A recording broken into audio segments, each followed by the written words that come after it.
welcome. This is Preeti. I'm so glad you're joining me. Today I'm using this new Crafty Meraki die called Olivia Mini Slimline Die, and I've already gone ahead and cut two of the pieces using this die. And what I'm gonna do is I'm trying to create a faux laser cut card, which I've seen a lot of wedding cards nowadays with the laser cut in the front, and I thought maybe this is a beautiful die to create that element without actually doing a laser cut, but using this die to create that for kind of a look of a laser cut. I hope you understand what I'm trying to say here. So what I did is I just took one of the pieces and I'm just coloring a solid blue color on the back side of that die cut. So here the color I'm using is B69, and I'm just coloring all over the surface. And then once I am, sorry, not B69, B66, then I'm going to turn it over and I'm going to color the other side. Again, no blending, nothing, just a solid color using B24. And I'm just going to, again, as I said, just coloring it evenly, both the front and the back. And you will see why I'm doing this, because I just want to make sure that everything is crisp and clean for the end result. And here you can see how the front and the back look, and I really liked how it turned out. And as I was looking at it, I'm like, I can come up with another idea. So keep an eye on your video from Meraki, and I'm sure I'll come up with another video showing you how to color, giving the tie-dye effect. Anyway, so all I'm doing here is I'm taking a B26 and I'm just going around the edges and cleaning up all the white surfaces, because I don't really want any white peeking out of this particular panel. Now for the second panel, I'm going to do some blending. I'm going to make it with the same colors. Actually, I'm doing blue colors again, but I'm going to do some ink blending and make those flowers look, those not the flowers, the leaves look more dimensional. And here I'm just taking B39 and I'm just going around the edges, and again around the edge of the card too, making sure that there's no white peeking anywhere. So what I'm going to do is I'm just going to show you one of the leaf, one of the, the longer cluster of leaf, and then I will do the rest off camera so that you don't have to sit and watch me color for a long time. So here I'm starting off with B39 and adding to the bottom of the leaf, of individual leaf, and I'm going to do an ombre effect on each of these leaves. So now I've taken B66 here and I'm blending B39 just like you would do. And again, I'm not doing any fancy coloring. It's very simple dark to light blending of the leaf. That's pretty much. And then I'm extending that B66 for the next 2 or 3 leaves, and then I'm going to blend this with B29. So I've chosen some really royal blue colors. That's kind of my favorite colors in the blue shades, is these royal blue shades. And as you can see here, I'm taking the B24 now, I'm sorry, B29 to the next 2 layers of the flower, and then I'm going to blend some of the leaves with a B27, not B27 actually, B26, and kind of fully covering up the leaf. And then for the next level, I'm leaving some more gap for the next layer, next color of COPIC. So as you can see here, and then I'm going to take this B26 again to the next few petals, and that's how I create that ombre feel of the petals of the leaves. I really hope I'm making sense here.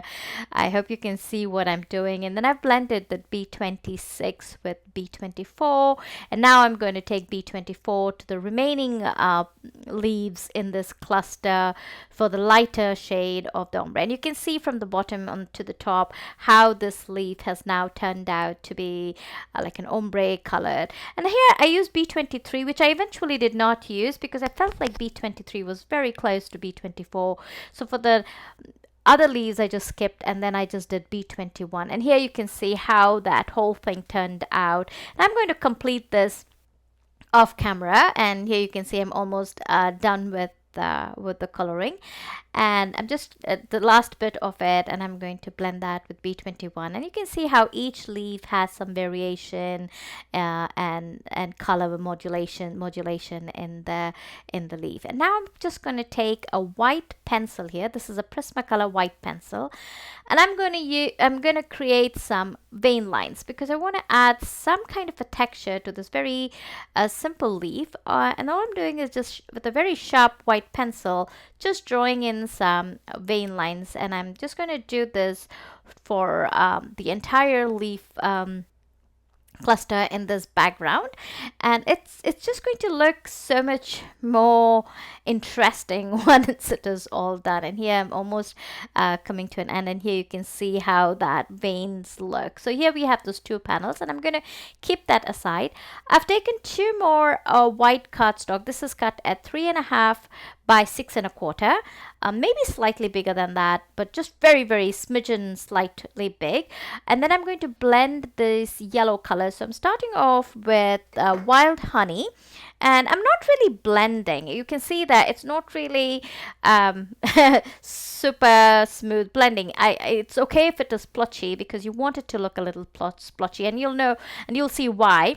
And then I'm going to blend that with Fossilized Amber, and that with Squeezed Lemonade. Again, as I said, no fine blending needed here. Just adding colors in that ombre shade is all that you need. And I'm just going over and then softening it a little bit, not a whole lot. Again, you can see how splotchy that is, and that's pretty much done with the coloring. And now I'm taking that second panel that I showed you, and I want to create a top folding card. Now, I don't have a cardstock that can create a top folding card in these measurements.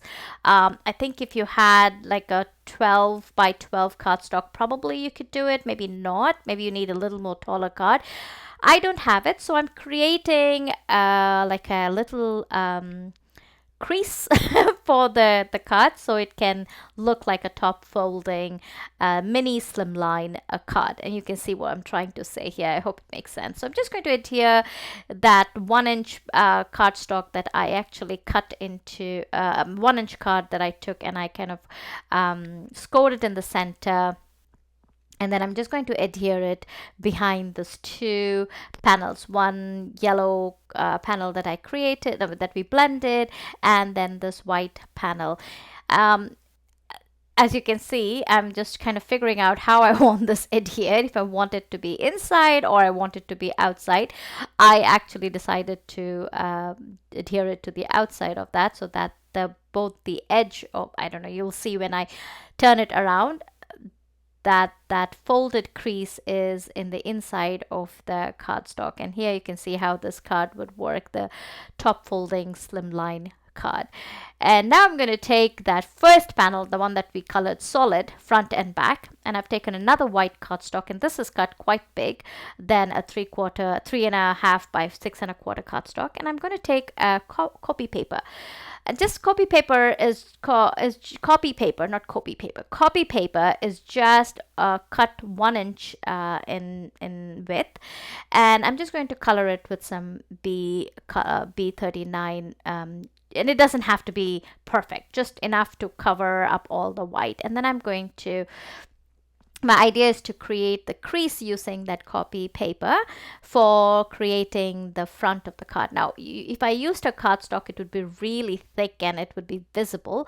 And that's the reason why I'm using copy paper. And because the border in this die is so thin, if you were to use a cardstock, you will not be able to fold it very well on the edge of it. And you'll see what I'm saying. So I'm just kind of adhering it, leaving a tiny sliver on the inside edge, because I don't want this paper to be seen through the die on the other side, on the top side. And here you can see now it's all adhered, and now you can see how easily I can fold. Because it's a copy paper, I can easily fold it over the edge. If it was cardstock, it would have been really hard and it would have peeled out, because the edge on which the glue is sitting, the paper is sitting, that's really a very tiny edge. So copy paper really works well. I've tried it with the cardstock before I did this, trust me, and it did not work at all. So That's why I'm using this. And now I'm going to adhere that flap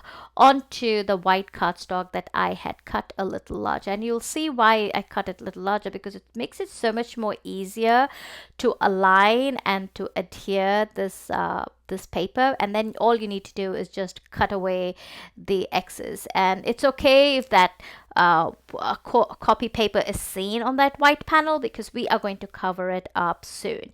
And here you can see it's all adhered and the mechanism of a laser cut card is ready.